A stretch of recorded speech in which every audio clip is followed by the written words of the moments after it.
Hello बच्चों, कैसे हो सब लोग? बढ़िया हो? चलो ठीक है भाई। So I am back here with the new video on matter. हम लोग क्लास 9th के टॉपिक्स पे डिस्कशन चल रहा था एनडीए केमिस्ट्री के अंदर।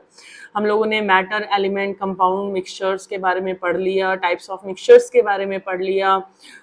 हम लोगों ने एक टॉपिक यहाँ पे मिस किया था मैटर का, जिसके अंदर के मैंने आप लोगों को properties of different phases of matter discuss नहीं किया था, और उन स्टेट्स ऑफ मैटर का इंटर कन्वर्जन हमने डिस्कस नहीं किया था। उसके अलावा दो और छोटे से टॉपिक्स थे, that was the latent heat of fusion and latent heat of vaporisation.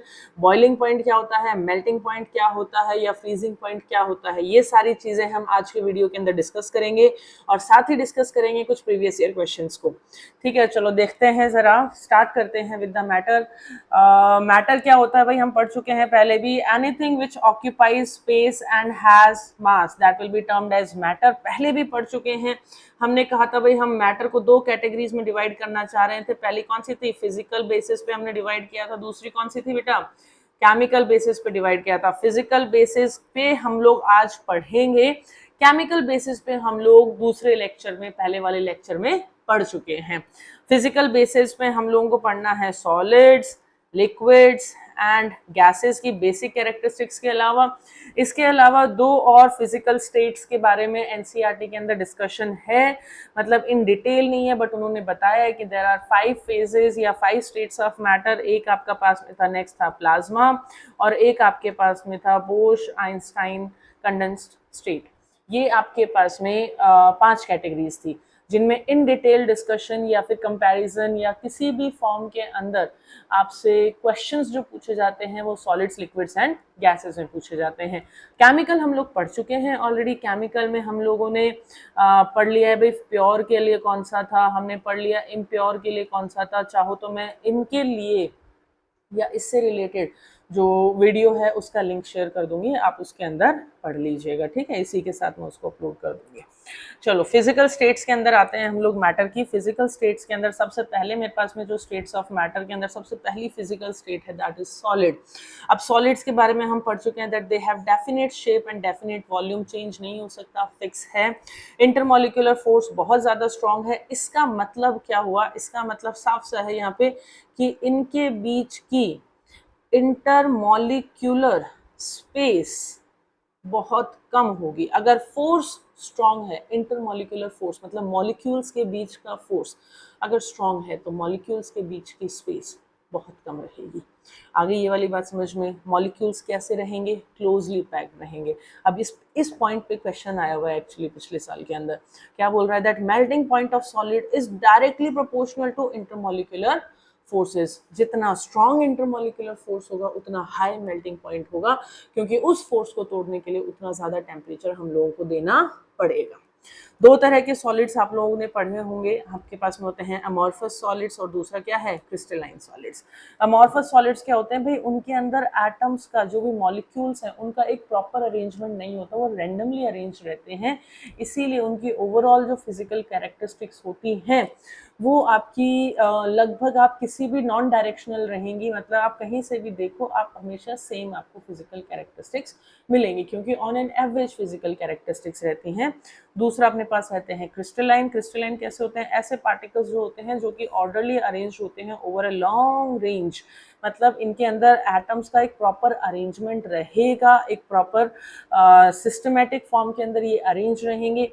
And as they are not randomly arrange, so directional characteristics रहेंगी इनकी। मतलब डिफरेंट डायरेक्शन से डिफरेंट कैरेक्टरिस्टिक्स ऑब्जर्व कर सकते हैं आप लोग। डिफरेंट फॉर्म में अगर आप देखें तो मतलब अगर आपने कहा भाई रेजिस्टिविटी हो गया या रिफ्रैक्टिव इंडेक्स वगैरह हो गया, तो जो आपके पास में क्रिस्टलाइन होते हैं, क्रिस्टलाइन वाले केस के अंदर they can show you some variations in their basic characteristics, जैसे रेजिस्टिविटी या रिफ्रैक्टिव इंडेक्स वगैरह के अंदर, क्योंकि वो इतने प्रॉपरली अरेंज्ड हैं, मॉलिक्यूल्स इतने प्रॉपरली अरेंज्ड हैं। आप किस डायरेक्शन से, किन मॉलिक्यूल्स की कैटेगरी से जो लाइट को आप पास थ्रू करना चाहते हैं या रेजिस्टेंस आप मेजर करना चाहते हैं, जो भी चीज़ें हैं वो फैक्टर्स उसको अफेक्ट करेंगे। जबकि अमॉर्फस के अंदर सब कुछ रैंडम है, कहीं कुछ भी नहीं है, तो उसमें ऑन एन एवरेज सारी चीज़ें जो है वो मेजर की जाती हैं। क्रिस्टलाइन सॉलिड्स की अगर हम बात करें तो हमने उनको फर्दर 4 कैटेगरीज में और डिवाइड किया गया है। जैसे मेरे पास में आयनिक सॉलिड्स होते हैं जो आयन से मिलके बने हुए होते हैं, जैसे NaCl है, BaCl2 है, ये हमारे पास में क्रिस्टलाइन सॉलिड्स है, आयनिक सॉलिड्स होते हैं। मेटालिक सॉलिड्स जो आपके मेटल्स हैं वो सॉलिड स्टेट में प्रेजेंट रहते हैं, वो आपके मेटालिक सॉलिड्स रहेंगे। कोवेलेंट सॉलिड्स, कोवेलेंट कंपाउंड्स का जो फॉर्मेशन होता है, जैसे यहाँ पे आपका सिलिकॉन ऑक्साइड हो गया। Silicon oxide is one of the main component of the formation of the glass, तो that is a covalent solid. Silicon और ऑक्सीजन के बीच में कोवेलेंट बॉन्ड का फॉर्मेशन हो रहा है in the solid state. Last one are your molecular solids. जब हम लोग मॉलिक्यूलर सॉलिड्स की बात करते हैं तो ऐसे होते हैं जो आपस में उनके बीच का जो फोर्स ऑफ अट्रैक्शन है वो या तो हाइड्रोजन बॉन्ड की फॉर्म में रहेगा या वंडरवॉल फोर्स ऑफ अट्रैक्शन रहेगा। जैसे सॉलिड फॉर्म में जो CO2 है या आयोडीन है, आपके पास में जो different van der Waals force of attraction के हिसाब से अगर हम ग्रेफाइट बोलें, ये बोलें, तो ये सब मेरे पास में किस कंडीशन के अंदर आ जाते हैं, आपके पास में क्रिस्टलाइन सॉलिड्स की कैटेगरी के अंदर आ जाएंगे।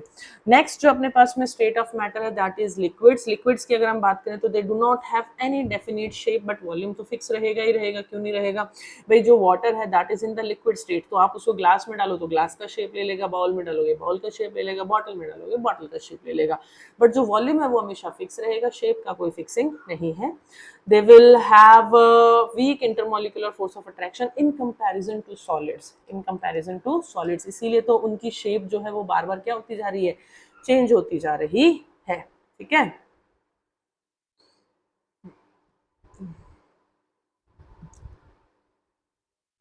हाँ जी, सो मॉलिक्यूल्स जो है उनके बीच में weak intermolecular force of attraction रहेगा। Weak intermolecular force of attraction solids के कंपैरिजन में रहेगा, मतलब सॉलिड से ज़्यादा इंटरमोलिकुलर स्पेस होगी, स्पेस ज़्यादा रहेगी। जैसे अगर सॉलिड्स आपके पास में ऐसे क्लोजली पैक्ड हैं which have highest force of attraction, liquids आपके पास कुछ इस तरीके से मॉलिक्यूल्स अरेंज्ड रहेंगे। आई नहीं आई बात समझ में। Next, molecules are closely packed and they are associated with the intermediate energy due to motion, movement रहेगा। जितना ज़्यादा स्पेस रहेगा उतना ज़्यादा मूवमेंट रहेगा, उतनी ज़्यादा काइनेटिक एनर्जी रहेगी। जिस हिसाब से अगर हम चलें तो सॉलिड्स के अंदर मिनिमम मूवमेंट है और उसके पार्टिकल्स में मिनिमम काइनेटिक एनर्जी रहेगी, ठीक है बेटा। नेक्स्ट कंपेयर कर रहे हैं हम लोग इस केस के अंदर, तो हमने बोला भाई 3 चीज़ें, एक तो इंटरमोलिकुलर फोर्स, एक इंटरमोलिकुलर स्पेस और एक है काइनेटिक एनर्जी। फोर्स सबसे ज़्यादा सॉलिड्स में है, फिर लिक्विड्स में है, फिर गैसेस में है। स्पेस सबसे ज़्यादा गैसेस में है, फिर लिक्विड्स में है, फिर सॉलिड्स में है। काइनेटिक एनर्जी क्या बताया, जितनी स्पेस रहेगी उतना मूवमेंट कर सकते हैं, जितना मूवमेंट करेंगे उतनी काइनेटिक एनर्जी होती है, ओके। तो मेरे पास सबसे ज़्यादा रहेगी गैसेस की, फिर लिक्विड्स की और फिर सॉलिड्स की, ये ध्यान रखना, ये बहुत इंपॉर्टेंट है, ठीक है। गैसेस की बात करते हैं next, they have neither definite shape और वॉल्यूम। मतलब यार वही वाली बात है, सिंपल अगर मैं बोलूँ 1 मोल ऑफ गैस कोई भी सब्सटेंस लूँ तो मैं चाहूँ तो उसको एकदम कंप्रेस करके एक पर्टिकुलर सिलेंडर में फिल कर सकती हूँ, या चाहूँ तो उसको अगर मैंने फ्री छोड़ दिया तो पूरे रूम में भी आ सकती है, और उससे ज़्यादा फ्री छोड़ दिया वो उससे डबल साइज के रूम में भी आ सकती है, कोई भी स्पेस को एक्वायर कर सकती है, ठीक है बेटा। So there will be intermolecular force जो है बहुत कमज़ोर है, अभी बताया जैसे। मॉलिक्यूल्स बहुत ज़्यादा दूर हैं, इसलिए एनर्जी मैक्सिमम होती है, कौन सी, kinetic energy which helps in the movement of particles. Gases they are gonna exert pressure on the walls of the container, क्योंकि वही पार्टिकल्स जाके हाईएस्ट काइनेटिक एनर्जी होने के कारण जिस कंटेनर में उनको स्टोर किया गया उनसे जाके टकराते हैं तो क्या होगा, प्रेशर एक्सर्ट करेंगे। कंप्रेसिबिलिटी नाउ वेरी इंपॉर्टेंट, क्योंकि कंप्रेसिबल है कि नहीं है। कंप्रेसिबल मतलब हम उनको प्रेशर अप्लाई करके कम स्पेस में लेके आ सकते हैं कि नहीं लेके आ सकते हैं। तो कौन कंप्रेस हो सकता है, जिनके बीच में स्पेस होगी उसी को तो कंप्रेस कर सकते हैं। जैसे गैसेस के बीच में मैक्सिमम स्पेस है तो हम कंप्रेस कर सकते हैं। तो कंप्रेसिबिलिटी जो है वो पॉसिबल है for the gases only, liquids और सॉलिड्स के लिए कंप्रेसिबिलिटी पॉसिबल नहीं है। बट अगर आप बात करें कि कंपेयर करें इनको, तो सबसे ज़्यादा गैसेस के अंदर इंटरमॉलिक्यूलर स्पेस होता है, सबसे ज़्यादा कंप्रेसिबिलिटी रहेगी, लिक्विड्स में बहुत कम होता है, इनकम्प्रेसिबल है एक तरीके से माने तो, और सॉलिड्स में सबसे कम होता है। एक बहुत ही बेसिक सी एक्टिविटी दे रखी है एनसीईआरटी में क्लास 9 के अंदर कि जो एक सिरिंज है उसमें अगर आपने कुछ सॉलिड फिल कर लिया, फिर आपने कुछ लिक्विड फिल कर लिया, और फिर आपने सिंपल एयर है, सिरिंज के आगे से निडल वाले पोर्शन को हटा के हमने उसको आगे से बिल्कुल बंद कर दिया है होल को, और पीछे से जब हम उसको कंप्रेस करना चाह रहे हैं तो सॉलिड और लिक्विड कंप्रेस नहीं हो सकते हैं, सिर्फ और सिर्फ तीसरा सब्सटेंस आपका गैस कंप्रेस हो सकता है। क्या ये बात समझ में आई नहीं आई? सबको क्लियर है? चलो गुड। नेक्स्ट आ जाओ भाई, ये जो स्टेट्स हैं अपने पास में, सॉलिड्स हैं, लिक्विड्स हैं, गैसेस हैं, इनको स्टेट्स को चेंज किया जा सकता है। मतलब हम लिक्विड को गैस में, गैस को लिक्विड में, सॉलिड को गैस में, गैस को सॉलिड में, सॉलिड को लिक्विड में, लिक्विड को सॉलिड में कन्वर्ट आसानी से कर सकते हैं। तो जब हम लोग चेंज इन स्टेट की बात करते हैं तो हमें दो चीज़ों पर ध्यान देना पड़ता है। एक होता है बेटा अपने पास में टेम्परेचर, दूसरा होता है अपने पास में क्या? प्रेशर। टेम्परेचर और प्रेशर को कंट्रोल करके आप इंटरचेंज कर सकते हो फेजेस को, स्टेट्स को। हमने अगर बात किया कि फर्स्ट वाला केस, जैसे कि हमने बोला भाई ये मेरे पास में क्या है? सॉलिड है, सॉलिड से मुझे किस में जाना है? लिक्विड में जाना है। तो हमने कहा भाई ये प्रोसेस तो मेल्टिंग कहलाता है, लेकिन इसमें हुआ क्या है मेरे पास में? टेम्परेचर इंक्रीज कर दिया। क्या करा हमने? टेम्परेचर इंक्रीज कर दिया। दूसरा, लिक्विड से अगर मुझे वेपर फेज में जाना है, फिर मुझे क्या करना है? इवेपोरेशन करना, मतलब टेम्परेचर मैंने क्या कर दिया? फिर इंक्रीज कर दिया है। आई कि नहीं आई बात समझ में? क्लियर है? अब देखो, अगर हम लोग बात करते हैं इसी केस में सॉलिड से वेपर के अंदर, अगर हमें जाना है, किससे जाना है? सॉलिड से वेपर के अंदर, we call it sublimation. Sublimation में हमने क्या कहा? दो चीज़ें, एक तो हमने टेम्परेचर को इंक्रीज कर दिया, दूसरा हमने प्रेशर को डिक्रीज कर दिया। क्योंकि गैसेस में जाना है ना, तो गैसेस के पार्टिकल्स तो बिल्कुल देयर फार अपार्ट, बहुत स्पेस होती है, तो प्रेशर जब हटाओगे तभी तो पार्टिकल्स इजीली स्पेस में निकलेंगे, तभी तो वो पार्टिकल्स किस स्टेट में कन्वर्ट होंगे? गैसियस स्टेट के अंदर कन्वर्ट होंगे। ठीक है। न प्रोसेस जिसमें अगर हम बात करते हैं डिपोजिशन, जिसमें वेपर से आप किस में कन्वर्ट कर रहे हो? सॉलिड्स में। हो क्या रहा है? हीट रिलीज हो रही है एनवायरनमेंट के अंदर, मतलब कि हम ओवरऑल टेम्परेचर क्या कर रहे हैं? डिक्रीज कर रहे हैं। यहाँ पे टेम्परेचर क्या कर रहे थे? इंक्रीज कर रहे थे। अब अगर हम गैसेस से लिक्विड में कन्वर्ट करें, we call this process condensation. बहुत इंपॉर्टेंट कीवर्ड्स हैं। अगर हम लोग गैसेस से लिक्विड में जा रहे हैं तो क्या कहलाएगा? कंडेंसेशन। क्या कहलाएगा? कंडेंसेशन। मतलब हमने अब टेम्परेचर क्या कर दिया? डिक्रीज कर दिया। टेम्परेचर क्या किया बेटा? डिक्रीज कर दिया। और प्रेशर क्या करते जा रहे हैं हम लोग? इंक्रीज करते जा रहे हैं, क्योंकि गैसेस से लिक्विड में जाना है, स्पेस कम करनी है। कम करनी है मतलब ऊपर से कंप्रेस करना पड़ेगा। फिर मेरे पास में क्या हो गया? कंडेंसेशन के बाद लिक्विड से मुझे किस में जाना है? सॉलिड्स में जाना है। अब देखो यार, लिक्विड्स और सॉलिड्स तो नॉन कंप्रेसिबल की कैटेगरी के अंदर आते हैं। तो लिक्विड्स की जब हम बात करते हैं तो लिक्विड से सॉलिड में ऑब्वियस सी बात है कि भाई टेम्परेचर तो डाउन जाएगा ही जाएगा, और इस प्रोसेस को हम क्या कहेंगे? फ्रीजिंग कहेंगे। क्या कहेंगे? फ्रीजिंग कहेंगे। तो change in state I hope तुम्हें समझ में आया होगा। हमें पता होना चाहिए मेल्टिंग क्या होता है, हमें पता होना चाहिए इवेपोरेशन क्या होता है, हमें पता होना चाहिए कंडेंसेशन क्या होता है, फ्रीजिंग क्या होता है, सब्लिमेशन क्या होता है, और डिपोजिशन क्या होता है। 6 टर्म्स है। कितनी टर्म्स है हमारे पास में? 6 टर्म्स है। ओके बेटा, चलो नेक्स्ट आ जाओ। नेक्स्ट, अब भाई हमारे पास ये जो कन्वर्ट हुआ, इनमें ये पर्टिकुलर टेम्परेचर पे हमारे पास में कन्वर्ट होते हैं। हमने बोला भाई एक होता है मेल्टिंग पॉइंट, एक है फ्रीजिंग पॉइंट, एक होता है बॉइलिंग पॉइंट। तो जब हम बात करते हैं मेल्टिंग पॉइंट की, तो वो टेम्परेचर जिस पे आपका सॉलिड मेल्ट होता है और लिक्विड में कन्वर्ट हो जाता है at the same atmospheric pressure, वो क्या कहलाएगा? आपका मेल्टिंग पॉइंट। फ्रीजिंग पॉइंट वो टेम्परेचर जिसपे कि आपका सॉलिड्स में कन्वर्ट हो जाता है कोई भी liquid at the atmospheric pressure, वो आपका क्या कहलाएगा? फ्रीजिंग पॉइंट कहलाएगा। यूजुअली अगर आप ऑब्जर्व करेंगे तो melting point of water is 0 degree Celsius, even the freezing point of water is 0 degree Celsius. ऐसा क्यों हुआ? हमने बोला भाई स्टेट चेंज हो रही है। इस स्टेट चेंज के दौरान जो भी हीट एक्सचेंज हुई, वो हीट आपके टेम्परेचर को राइज करने में कभी मदद नहीं करती है। वो हीट एक्सचेंज हमारे पास में होती है लेटेंट हीट। क्या होती है? Latent heat. तो टेम्परेचर का वेरिएशन नहीं आएगा इतना, लेकिन जब पूरा का पूरा पानी आपका जम जाएगा 0 डिग्री सेल्सियस पे, फिर अगर हम लोग फर्दर उसका टेम्परेचर रिड्यूस होता जाएगा, लेकिन जब तक पानी पूरा का पूरा सॉलिडिफाई नहीं होगा तब तक उसके टेम्परेचर में वेरिएशंस आप ऑब्जर्व नहीं करते हैं। ठीक है। Next one is your boiling point. Boiling पे होता है वो टेम्परेचर जिससे कि आपका सब्सटेंस जो है वो बॉइल होना स्टार्ट हो जाए at the atmospheric pressure. Boiling point water का इंक्रीज होता है अगर हम वाटर के अंदर क्या कर दें, इम्प्योरिटीज डाल दें। तो अगर हमें पता करना है that the given water sample is pure और नॉट, उसको बॉइल करके देखो, अगर 100 डिग्री सेल्सियस पे वो बॉइल हो जाता है तो प्योर वाटर, अगर नहीं होता है मतलब कि वो एक इम्प्योर वाटर सब्सटेंस है। सैंपल दिया गया है। बॉइलिंग पॉइंट इंक्रीज होगा बाय इंक्रीजिंग द प्रेशर, और इसीलिए हम लोग क्या करते हैं, वो जल्दी पहुंचेगा अपने वेपर प्रेशर पे इन पे, तो वो मेरे पास में क्या रहेगा कि आसानी से खाना बनाने में हेल्प करेगा। इसीलिए हम लोग प्रेशर कुकर का यूज करते हैं सो दैट वो आसानी से जल्दी से बॉईल हो जाए। ठीक है बेटा, चलो नेक्स्ट आ जाओ। ये बहुत इंपॉर्टेंट था जिसको हम बोलते हैं लेटेंट हीट। क्या बोलते हैं बेटा? Latent heat. लेटेंट हीट मतलब हिडन हीट। क्या है? Hidden heat. हिडन हीट इसमें क्या होता है बेटा, हम क्या ऑब्जर्व करते हैं, during the change in state the temperature of the substance does not change but internal energies में वेरिएशंस आते हैं। वो जो इंटरनल एनर्जीज में अपने पास में वेरिएशंस आते हैं, वो वेरिएशंस क्या हैं, जैसे कि अगर हम बोलें, हाँ जी, तो हमने क्या कहा कि हमारे पास में सपोज करो, अगर मैंने कहा कि आपके पास कोई सब्सटेंस है, सपोज हमने वाटर ही लिया, अगर हम इसको बॉईल करना स्टार्ट करते हैं वाटर को, तो जब तक कि last drop of water boil नहीं हो जाएगी, अगर हमने इसमें थर्मामीटर लगाया तो इसका टेम्परेचर जैसे ही वाटर बॉईल होना स्टार्ट होगा and till the last drop of water जो वेपर फेज में कन्वर्ट हो जाएगी, तब तक उसका टेम्परेचर 100 डिग्री सेल्सियस ही रहेगा।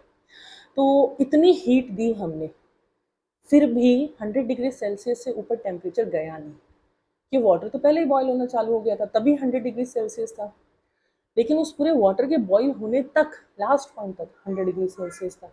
What was the reason for that? तो इसका सिंपल सा कंसेप्ट ये है कि जो हमने हीट यहाँ पे दी एक्स्ट्रा, जिसमें कि टेम्परेचर का किसी प्रकार का कोई वेरिएशन नहीं आया, वो हीट किस काम में आई? उसकी स्टेट को चेंज करने में। वो लिक्विड से गैस में जो कन्वर्ट हुआ है ना, वो उसी हीट के कारण, उसी एक्स्ट्रा हीट के कारण हुआ है, जिसने टेम्परेचर इंक्रीज करने में हेल्प नहीं किया बट स्टेट चेंज करने में हेल्प किया। स्टेट चेंज करने में कैसे हीट का रोल रहा? भाई लिक्विड्स की हमने बात करी, तो लिक्विड्स में क्या होता है बेटा, लिक्विड्स में अपने पास में पार्टिकल्स जो हैं उनकी इंटरमॉलिक्यूलर फोर्स ऑफ अट्रैक्शन ज़्यादा है कंपैरिजन टू गैसेस, तो उनके फोर्स को तोड़ना पड़ेगा ना, और वो टूटेगा तभी तो गैसेस में जाएगा, और उस फोर्स को तोड़ने के लिए एनर्जी तो देनी पड़ेगी ना, और वो जो एनर्जी हम हीट की फॉर्म में दे रहे हैं वो उसी काम आ रही है कि उनके बीच का फोर्स ऑफ अट्रैक्शन टूट रहा है और वो आपके गैसेस स्टेट में कन्वर्ट हो रहे हैं। आई कि नहीं ये बात समझ में? So the amount of heat energy required by a substance एक स्टेट से दूसरी स्टेट में जाने के लिए, इसको हम क्या कहते हैं बेटा? Latent heat. देखें जरा ग्राफ से ऑब्जर्व करते हैं। सी, अगर मेरे पास में सॉलिड से लिक्विड में कन्वर्ट हुआ है, मेल्टिंग हुआ है, तो आप देखेंगे कि जब तक लास्ट आइस आपकी मेल्ट नहीं हो जाती तब तक उसका टेम्परेचर 0 डिग्री सेल्सियस ही रहता है। फिर जाके पानी का टेम्परेचर बढ़ने लगता है, जब तक सारी बर्फ पूरी पिघल नहीं जाएगी तब तक उसका टेम्परेचर बढ़ेगा नहीं। आई नहीं आई बात समझ में? तो वो गई कहाँ, वो सराउंडिंग से जो उसने हीट एब्जॉर्ब की वो कहाँ गई? वो गई सॉलिड के बीच का फोर्स ऑफ अट्रैक्शन तोड़ने के, ताकि वो कन्वर्ट हो सके लिक्विड के अंदर। नेक्स्ट, लिक्विड से गैसेस में कन्वर्ट करने के हम इसको बोलते हैं लेटेंट हीट ऑफ वेपराइजेशन। क्या बोलते हैं? Latent heat of vaporisation. Vaporisation में भी यही वो क्या हुआ भाई, वेपराइजेशन के अंदर भी तो हमने लिक्विड के बीच के पार्टिकल्स की स्पेस को तोड़ा है सो दैट वो गैसेस के अंदर कन्वर्ट हो सके। आई नहीं आई बात समझ? क्लियर हुआ सबके लिए? चलो गुड। सो इस हिसाब से अगर हम चले तो ये अपने पास में कुछ टॉपिक्स थे जो अपन ने कवर करे हैं। एक टॉपिक मैं अभी भी सोचती हूँ कि हम लोगों को कवर करना चाहिए, तो एक नई स्लाइड हम लोग यहाँ पे ले लेते हैं, और इसमें अगर हम बात करें तो हम पढ़ेंगे about the boiling and evaporation. दो चीज़ें हमने पढ़ी हैं, बॉइलिंग और इवेपोरेशन में बेसिक डिफरेंस क्या है। अगर जब मैं बात करती हूँ ना बॉइलिंग की, तो बॉइलिंग का मतलब क्या होता है बेटा कि आपका जो भी सब्सटेंस आपने इसमें फिल कर रखा है ना, ये पूरा सब्सटेंस बॉईल हो रहा है, इसका हर एक पार्टिकल का टेम्परेचर जो है मतलब उसी बॉइलिंग पॉइंट पे रीच कर चुका है, तो पूरे सारे मॉलिक्यूल्स इसमें पार्टिसिपेट कर रहे हैं, तो ये है कहलाता है बल्क फिनोमेना। क्या कहलाता है? बल्क फिनोमेना कहलाता है, पूरा होता है, ठीक है। और कोई भी सब्सटेंस बिना अपने बॉइलिंग पॉइंट पे रीच किए कभी भी बॉयल नहीं हो सकता। इसी में आपने एक और चीज़ पढ़ी थी, दैट वाज इवेपोरेशन। भाई हम दोनों में एक ही काम तो कर रहे हैं, लिक्विड से गैस में कन्वर्ट कर रहे हैं, लेकिन बॉइलिंग और इवेपोरेशन में बेसिक डिफरेंस क्या है? बॉइलिंग और इवेपोरेशन में एक बेसिक सा डिफरेंस ये है कि भाई इवेपोरेशन के लिए आपके सब्सटेंस को उस बॉइलिंग पॉइंट पे रीच करने की ज़रूरत नहीं पड़ती है। दूसरी बात, आपका पूरा का पूरा सब्सटेंस आपका एक साथ उस पर्टिकुलर टेम्परेचर पे रीच नहीं करता है। यह आपका एक सरफेस फिनोमेना होता है। क्या होता है बेटा? सरफेस फिनोमेना होता है। सरफेस फिनोमेना मतलब सिर्फ जो ऊपर की टॉप लेयर है ना आपके सब्सटेंस की, सिर्फ वो लेयर आपकी वेपर फेज में चली जाती है। आपने ऑब्जर्व किया होगा, अगर आपसे कहीं पे भी पानी स्पिल हो जाता है तो वो हवा मतलब इवेपोरेट हो जाता है, वहाँ से सूख जाता है, तो क्या हुआ? गैसियस स्टेट में कन्वर्ट हुआ ना, वाटर वेपर्स में कन्वर्ट हो गया ना। पर क्या उनको हीट करने के लिए 100 डिग्री सेल्सियस पे जाने की जरूरत पड़ी थी? क्या नहीं पड़ी ना। At any temperature evaporation can take place. और जो सरफेस फिनोमिना है, सबसे पहले ऊपर वाली लेयर जाएगी, वो हटने के बाद फिर नेक्स्ट लेयर जाएगी, वो हटने के बाद फिर नेक्स्ट लेयर जाएगी, इस तरीके से इवेपोरेशन चलता है। This is the main difference between the evaporation and boiling. Boiling के लिए बॉइलिंग पॉइंट पे पहुंचना जरूरी है, पूरा का पूरा मटेरियल बॉईल हो रहा है, पूरा का पूरा सब्सटेंस का हर एक मॉलिक्यूल बॉईल हो रहा है। इवेपोरेशन एक सरफेस फिनोमेना है। सरफेस फिनोमेना का मतलब क्या हो गया आपके पास में कि सिर्फ टॉप सरफेस आपकी, सिर्फ और सिर्फ टॉप सरफेस आपकी वेपर फेज में कन्वर्ट होगी। किसी पर्टिकुलर बॉइलिंग पॉइंट पे या टेम्परेचर पे पहुंचने की जरूरत नहीं है। At any temperature it's gonna take place. ठीक है, आई नहीं आई बात समझ में? अब ये इवेपोरेशन किन किन फैक्टर्स पे डिपेंड करती है भाई, बताओ जरा। ये फैक्टर्स पे डिपेंड करती है। सबसे पहला टेम्परेचर, जितना हाई टेम्परेचर होगा उतना ज़्यादा इवेपोरेशन होगा। इवेपोरेशन डायरेक्टली प्रोपोर्शनल है। कैसे है? डायरेक्टली प्रोपोर्शनल है। डायरेक्टली प्रोपोर्शनल का मतलब समझते हो? टेम्परेचर के बढ़ाने से इवेपोरेशन भी बढ़ जाएगा। दूसरा जो है आपके पास में विंड की स्पीड, विंड स्पीड भी आपका डायरेक्टली प्रोपोर्शनल है। मतलब अगर आपने विंड स्पीड को बढ़ाया तो आपका इवेपोरेशन भी बढ़ जाएगा। तीसरा आपका आता है सरफेस एरिया। सरफेस एरिया का मतलब क्या हुआ कि अगर सरफेस एरिया बढ़ा तो इवेपोरेशन भी बढ़ जाएगा, आसानी से होगा। तीनों के एग्जांपल्स लेके बताऊंगी। Directly proportional. चौथा है ह्यूमिडिटी। ह्यूमिडिटी के इन्वर्सली प्रोपोर्शनल है। ह्यूमिडिटी के इन्वर्सली प्रोपोर्शनल है। 1 अपॉन इवेपोरेशन लिख दो, रेट ऑफ इवेपोरेशन। 1 अपॉन का मतलब क्या होता है भाई? इन्वर्सली। ह्यूमिडिटी बढ़ी, इवेपोरेशन कम, ह्यूमिडिटी घटी, इवेपोरेशन ज़्यादा। ये होता है कंडीशंस। बेसिक से एग्जांपल, कपड़े सुखाने का एग्जांपल लेंगे। बहुत अच्छा टेम्परेचर है, मतलब कि हमने बोला बहुत धूप है, कपड़े आसानी से सूख जाते हैं, इवेपोरेट कर गया जो भी वाटर कंटेंट था उनके अंदर। सेकंड, विंड स्पीड की बात करते हैं। हवा चलती है, उसके अंदर भी तो मॉलिक्यूल्स का डिस्टर्बेंस होता है, मूव करते जाएंगे। जैसे जैसे मॉलिक्यूल्स की डेंसिटी कम होती जाएगी, वाटर वेपर्स आसानी से कन्वर्ट होते जाएंगे। Wind speed will help in evaporation. तीसरी चीज़, सरफेस एरिया। किसी भी कपड़े को सुखाने के लिए आप कैसे सुखाते हैं? आप उसको कंप्लीटली स्प्रेड कर देते हैं ना, पूरे एरिया पे आपने उस कपड़े को स्प्रेड कर देते हैं। पूरे एरिया पे स्प्रेड करने की बजाय अगर आप उस कपड़े को सिर्फ और सिर्फ थोड़े से एरिया में ऐसे रख दे तो क्या वो आसानी से सूख पाएगा? नहीं ना। हमने उसको पूरा स्प्रेड कर दिया। इसका मतलब क्या हुआ कि सरफेस एरिया बढ़ा दिया। सरफेस एरिया बढ़ाते ही इवेपोरेशन बढ़ गई। रेट ऑफ इवेपोरेशन मतलब आसानी से हो गया। ह्यूमिडिटी, बारिश के मौसम में कपड़ों का सूखना बहुत मुश्किल होता है, क्योंकि ऑलरेडी एटमॉस्फेयर में वाटर वेपर्स की क्वांटिटी ज़्यादा है, इसीलिए और वाटर वेपर्स का वेपर फेज में कन्वर्ट होना मुश्किल हो जाता है। इसीलिए ह्यूमिडिटी होने के कारण इवेपोरेशन की रेट डिक्रीज हो जाती है। आई होप ये चीज़ समझ में आ गई होगी सबको। ठीक है, कुछ क्वेश्चंस देखते हैं चलो। तो भाई जो ये on the basis of states of matter हमने कुछ क्वेश्चंस वापस उठाए हैं। तो latest discovered state of matter is Bose Einstein condense state है। सिंबल, टंगस्टन का सिंबल मेरे पास में, सिंबल्स आप कुछ लर्न कर लीजिएगा, ये वाली बात है, 1 से 30 तक तो आपको आनी चाहिए।